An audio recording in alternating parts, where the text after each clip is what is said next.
Hi hello ಎಲ್ಲರಿಗೂ ನಮಸ್ಕಾರ. ಬನ್ಸಿ ರವೆಯಲ್ಲಿ ತರಕಾರಿ ಉಪ್ಪಿಟ್ಟು ಹೇಗೆ ಮಾಡೋದು ಅಂತ ನೋಡೋಣ. ಫಸ್ಟ್ ಆಯಿಲ್ ಹಾಕ್ಕೊಳ್ತಿದ್ದೀನಿ. ನಾನಿಲ್ಲಿ 3 to 4 ಟೇಬಲ್ ಸ್ಪೂನಷ್ಟು ಆಯಿಲ್ನ ಯೂಸ್ ಮಾಡ್ತಿದ್ದೀನಿ. ನಿಮಗೆ ಆಯಿಲ್ ಇನ್ನೂ ಸ್ವಲ್ಪ ಜಾಸ್ತಿ ಬೇಕಂದರೆ ಕೂಡ ನೀವು ಹಾಕ್ಕೊಳ್ಬೋದು. ನಾನು ಉಪ್ಪಿಟ್ಟನ್ನ ಮಾಡ್ತಿರೋದು 4 ಮೆಂಬರ್ಸ್ಗೆ. ಸಾಸಿವೆ ಒಂದು ಅರ್ಧ ಟೇಬಲ್ ಸ್ಪೂನಷ್ಟು, ಎಣ್ಣೆ ಕಾದ ಮೇಲೆ ಹಾಕ್ಕೊಳ್ಳಿ. ಕಡಲೆಬೇಳೆ ಒಂದು ಅರ್ಧ ಟೇಬಲ್ ಸ್ಪೂನಷ್ಟು. ಇದಕ್ಕೆ ನೀವು ಬೇಕಾಗಲಿ ಕಡಲೆ ಬೀಜ ಕೂಡ ಹಾಕ್ಕೊಳ್ಬೋದು, ಅಥವಾ ಕಡಲೆ ಬೀಜ ಹಾಕ್ಕೊಳ್ತಿದ್ರೆ ಬಟಾಣಿನ ಸ್ಕಿಪ್ ಮಾಡಿ, ಬಟಾಣಿ ಹಾಕ್ಕೊಳ್ತಿದ್ರೆ ಕಡಲೆ ಬೀಜನ ಸ್ಕಿಪ್ ಮಾಡ್ಬೋದು. ನಾನು ಎರಡೂ ಕೂಡ ಹಾಕ್ಕೊಳ್ತಿಲ್ಲ, ಇದು ಆಪ್ಷನಲ್, ನಿಮಗೆ ಬೇಕಂದರೆ ಹಾಕ್ಕೊಳ್ಬೋದು ಅಷ್ಟೇ. ಸೊ ಇದು ಸ್ವಲ್ಪ ಕಲರ್ ಚೇಂಜ್ ಆಗಲಿ. ಸೊ ಈರುಳ್ಳಿ ಹಾಕ್ಕೊಳ್ತಿದ್ದೀನಿ. ಈರುಳ್ಳಿ 3 ಈರುಳ್ಳಿ ತಗೊಂಡಿದ್ದೀನಿ ನಾನು.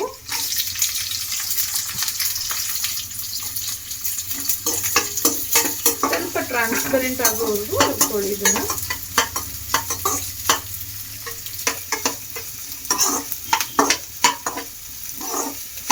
ಕರಿಬೇವು, ಹಸಿಮೆಣಸಿನ್ಕಾಯಿ ಒಂದು 6 ಹಾಕ್ಕೊಂಡಿದ್ದೀನಿ ನಾನು. ಖಾರ ನೋಡ್ಕೊಂಡು ಹಾಕ್ಕೊಳ್ಳಿ. ಇದು ನಾನು ಮಾಡ್ತಿರೋದು ತರಕಾರಿ ಉಪ್ಪಿಟ್ಟು. ಇದಕ್ಕೆ ನಾನು ಕ್ಯಾರೆಟ್, ಕ್ಯಾಪ್ಸಿಕಮ್, ಆಲೂಗಡ್ಡೆ ಇಷ್ಟು ಯೂಸ್ ಮಾಡ್ತಿರೋದು. ನಿಮ್ಮ ಹತ್ರ ಯಾವ್ಯಾವ ತರಕಾರಿ ಇದೆ ಎಲ್ಲನೂ ಸಣ್ಣದಾಗಿ ಕಟ್ ಮಾಡಿಕೊಂಡು ಹಾಕ್ಕೊಳ್ಬೋದು. ಉಪ್ಪು ಹಾಕ್ಕೊಳ್ತಿದ್ದೀನಿ. 1.5 ಟೇಬಲ್ ಸ್ಪೂನಷ್ಟು ಉಪ್ಪು ಹಾಕ್ಕೊಳ್ತಿದ್ದೀನಿ. ನೋಡ್ಕೊಂಡು ಹಾಕ್ಕೊಳ್ಳಿ, ಆಮೇಲೆ ಜಾಸ್ತಿ ಆದರೂ ಚೆನ್ನಾಗಿರೋದಿಲ್ಲ. ಕ್ಯಾಪ್ಸಿಕಮ್ ಮತ್ತು ಟೊಮೆಟೊನ ಹಾಕ್ಕೊಳ್ತಿದ್ದೀನಿ. ಈ ರೀತಿ ಉದ್ದ ಕಟ್ ಮಾಡ್ಕೊಂಡಿರೋದನ್ನ. ಸೊ ಇದ್ರ ಜೊತೆಗೇನೆ ನಾನು ಎಲ್ಲ ತರಕಾರಿನೂ ಈಗಲೇ ಹಾಕ್ಕೊಳ್ತೀನಿ ಫ್ರೈ ಮಾಡ್ಕೊಳ್ಳೋದಕ್ಕೆ. ಆಲೂಗಡ್ಡೆ ಮತ್ತು ಕ್ಯಾರೆಟ್ನ ನೋಡ್ತಿದ್ದೀರಲ್ಲ ಯಾವ ರೀತಿ ಕಟ್ ಮಾಡ್ಕೊಂಡಿದ್ದೀನಿ ಅಂತ.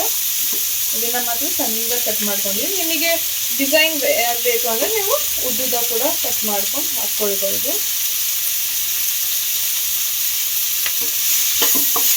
ಮಿಕ್ಸ್ ಮಾಡಿಬಿಟ್ಟು ಒಂದು 3 to 4 ಮಿನಿಟ್ಸ್ ಒಂದು ಪ್ಲೇಟ್ ಮುಚ್ಚಿ ನೀವು ಬಿಡ್ಬೋದು. ಸ್ವಲ್ಪ ನೀರು ಈ ಥರ ಮೇಲೆ ಹಾಕ್ಕೊಂಡು ಇದನ್ನು ಕ್ಲೋಸ್ ಮಾಡಿ ಒಂದು 3 to 4 ಮಿನಿಟ್ಸ್ ಇಟ್ಕೊಳ್ಳೋಣ. ಕಮ್ಮಿ ಉರಿಯಲ್ಲಿ ಇಟ್ಕೊಳ್ಬೇಕು.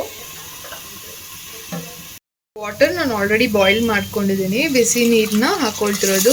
ಫುಲ್ ಬಿಸಿಯಾಗಿರುತ್ತಲ್ವ, ಆ ನೀರನ್ನ ಹಾಕ್ಕೊಳ್ಬೇಕಾಗತ್ತೆ. ನಾನಿಲ್ಲಿ 5 ಗ್ಲಾಸಸ್ ಅಷ್ಟು ವಾಟರ್, ಅಂದರೆ ದೊಡ್ಡ ಗ್ಲಾಸ್ ನಾನು ತೋರಿಸ್ತೀನಿ ಆಗುತ್ತೆ ನಿಮಗೆ ಯಾವ ಗ್ಲಾಸ್ ವಾಟರ್ನ ಹಾಕ್ಕೊಂಡಿದ್ದೀನಿ ಅಂತ ಕೂಡ ತೋರಿಸ್ತೀನಿ. ಈ ಗ್ಲಾಸಲ್ಲಿ ನಾನು 5 ಗ್ಲಾಸ್ ಅಷ್ಟು ವಾಟರ್ನ ಹಾಕ್ಕೊಂಡಿರೋದು. ಕೊತ್ತಂಬರಿ ಸೊಪ್ಪನ್ನ ಹಾಕ್ಕೊಳ್ತಿದ್ದೀನಿ. ಒಂದು ಕೈಯಲ್ಲಿ ಒಂದು ಅರ್ಧ ಹಿಡಿಯಷ್ಟು ಕೊತ್ತಂಬರಿನ ನಾನು ಇಲ್ಲಿ ಹಾಕ್ಕೊತಿರೋದು. ಸೊ ಇದನ್ನು ಒಂದು ಸತಿ ಈ ರೀತಿ ಮಿಕ್ಸ್ ಮಾಡ್ಕೊಳ್ಳೋಣ. ಇಲ್ಲಿ ಹೊಗೆ ಬರ್ತಿದೆ ನೋಡಿ ನಿಮಗೆ. ಆ ರೀತಿ ಹೊಗೆ ಬಂದ ಮೇಲೆ ನೀವು ಇದಕ್ಕೆ ಏನು ಉಪ್ಪಿಟ್ಟು ರವೆ ಇದೆ, ನಾನು ಬನ್ಸಿ ರವೆ ತಗೊಂಡಿದ್ದೀನಿ. ಬನ್ಸಿ ರವೆ ಚೆನ್ನಾಗಿರುತ್ತೆ ತರಕಾರಿ ಉಪ್ಪಿಟ್ಟು ಮಾಡುವಾಗೆಲ್ಲ. ಸೊ ಅದನ್ನ ಈಗ ಹಾಕ್ಕೊಳ್ತೀನಿ. ನೋಡ್ತಿದ್ರಲ್ವಾ ಹೇಗೆ ಕುದೀತಿದೆ ನೀರು.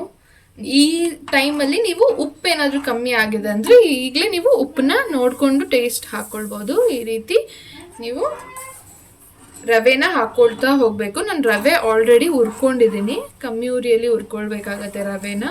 ನಿಮಗೆ ಆಲ್ರೆಡಿ ರೋಸ್ಟೆಡ್ ರವೆ ಕೂಡ ಸಿಗುತ್ತೆ, ಅದಿದ್ರೆ ಡೈರೆಕ್ಟಾಗಿ ನೀವು ಹಾಕ್ಕೊಳ್ಬೋದು. ಈ ರೀತಿ 3 ಕಪ್ಸ್ ಅಷ್ಟು ಹಾಕಿದ್ದೀನಿ ನಾನು. ಇವಾಗ ಚೆಕ್ ಮಾಡ್ಕೊಳ್ಳಿ ಕನ್ಸಿಸ್ಟೆನ್ಸಿ ನೋಡಿ. ಈ ರೀತಿ ಚೆಕ್ ಮಾಡ್ಕೊಳ್ಳಿ. ನಿಮಗೆ ತೆಳುವಾಗಿ ಬೇಕಾ ಗಟ್ಟಿಯಾಗಿ ಬೇಕಾ ಅಂತ ನೋಡಿಕೊಂಡು ನಾನು 5 ರಿಂದ 6 ಗ್ಲಾಸ್ ಅಷ್ಟು ವಾಟರ್ನ ತಗೊಂಡಿರೋದ್ರಿಂದ ನಾನಿಲ್ಲಿ 3.5 ರಿಂದ 4 ಗ್ಲಾಸ್ ಅಷ್ಟು ರವೆನ ಹಾಕ್ಕೊಳ್ತಿದ್ದೀನಿ. ಅದು ಸಣ್ಣ ಚಿಕ್ಕ ಗ್ಲಾಸಿಂದ ಹಾಕ್ಕೊಳ್ತಿದ್ದೀನಿ ನಾನು. ನೋಡ್ತಿದ್ದೀರಲ್ವ ಯಾವ ಕನ್ಸಿಸ್ಟೆನ್ಸಿಯಲ್ಲಿ ಮಾಡ್ಕೊಂಡಿದ್ದೀನಿ. ಸೊ ಒಂದು 4 ನಿಮಿಷ ಈ ರೀತಿ ಪ್ಲೇಟ್ ಕ್ಲೋಸ್ ಮಾಡಿ ಲೋ ಫ್ಲೇಮಲ್ಲಿ ಇಟ್ಕೊಳ್ತಿದ್ದೀನಿ. ಉಪ್ಪಿಟ್ಟು ರೆಡಿ ಆಗಿದೆ. ಸೊ ನೋಡ್ತಿರಲ್ವ ನಾನು ಈ ಕನ್ಸಿಸ್ಟೆನ್ಸಿಯಲ್ಲಿ ಮಾಡ್ಕೊಂಡಿದ್ದೀನಿ. ನೀವು ಇನ್ನೂ ಒಂದು ಸ್ವಲ್ಪ ರವೆನ ಜಾಸ್ತಿ ಹಾಕ್ಕೊಂಡ್ರೆ ನಿಮಗೆ ಗಟ್ಟಿಯಾಗಿ ಚೆನ್ನಾಗಿ ಬರುತ್ತೆ. ನನಗೆ ಈ ರೀತಿ ಸ್ಮೂತಾಗಿ ಬೇಕಂತ ನಾನು ಈ ರೀತಿ ಮಾಡ್ಕೊಂಡಿದ್ದೀನಿ. ಸೊ ಉಪ್ಪಿಟ್ಟು ರೆಡಿ ಆಗಿದೆ. ತುಂಬ ಟೇಸ್ಟಿಯಾಗಿರುತ್ತೆ. ಯಾರು ಉಪ್ಪಿಟ್ಟು ಇಷ್ಟಪಡಲ್ಲ ಅಂಥವ್ರು ಕೂಡ ಉಪ್ಪಿಟ್ಟನ್ನ ಇಷ್ಟಪಟ್ಟು ತಿಂತಾರೆ. ಒಂದ್ಸತಿ ಟ್ರೈ ಮಾಡಿ ನೋಡಿ. ಇನ್ನು ಯಾರೆಲ್ಲ ನನ್ನ ಚಾನಲ್ನ ಸಬ್ಸ್ಕ್ರೈಬ್ ಮಾಡ್ಕೊಂಡಿಲ್ಲ ದಯವಿಟ್ಟು ಸಬ್ಸ್ಕ್ರೈಬ್ ಮಾಡ್ಕೊಂಡು ನೋಡಿ ಅಂತ ಹೇಳ್ತೀನಿ. Thank you. Keep watching.